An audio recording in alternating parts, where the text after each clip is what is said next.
Ikaw po ba si Norman Magsusin po? Alias Francis Leo Marcos? There.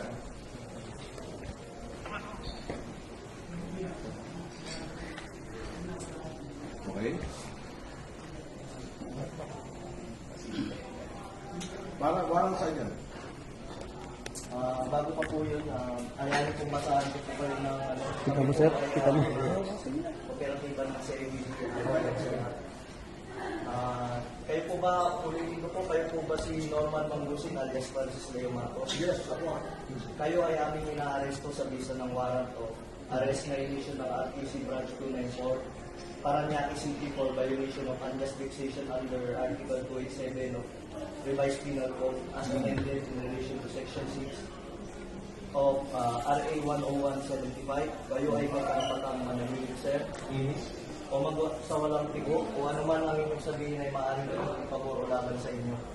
Sa anumang hukuman, kayo rin ay may karapatan kumuha ng sarili ng abogado at kumuha ng at kung wala po kayong sariling abogado, kayo po ay pagkakalooban ng libre ng gobyerno. Kayo rin po, Andito ako sa inyo, ay may karapatan naka-arrest kumuha ako. ng sarili ng doktor na magsusuri ng inyo. So, pwede paano po yan at ano yung karapatan po? Sige.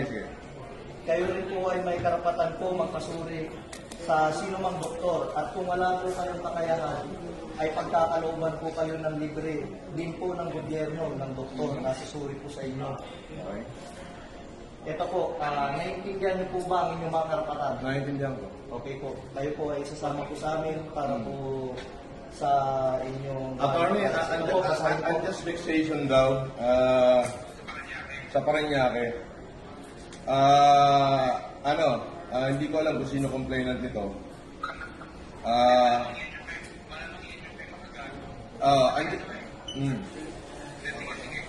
Andito ako sa Newport, inaaresto na nila ako, sasama ako ngayon, hindi ko natatapusin itong pagkain ko. Inilive na nila ako. Pwede bang kasama na lang ako, Brad? Huwag mo na ako ipahiya. Hindi, kailangan po kasi may procedure po tayo. Sige, sandali. Iranin ko lang. May procedure po tayo, sir. Attorney, nasaan ka ba?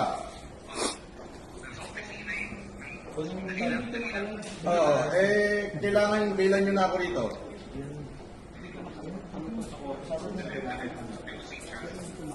Nang live ko, hindi ko lalabas ng live. Hindi naka-live ko.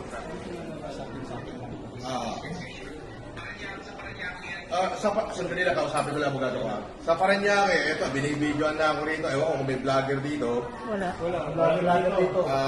Andito na.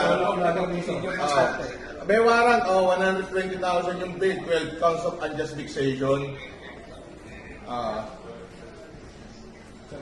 Ano? Kayo nagsasabi. Paano to, attorney? Andito na ako pala, tinisigilan pa kami.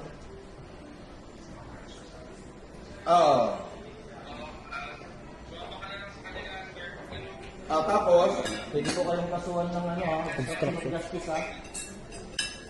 sige, please. Nasabihin nyo, hindi nyo pa alam.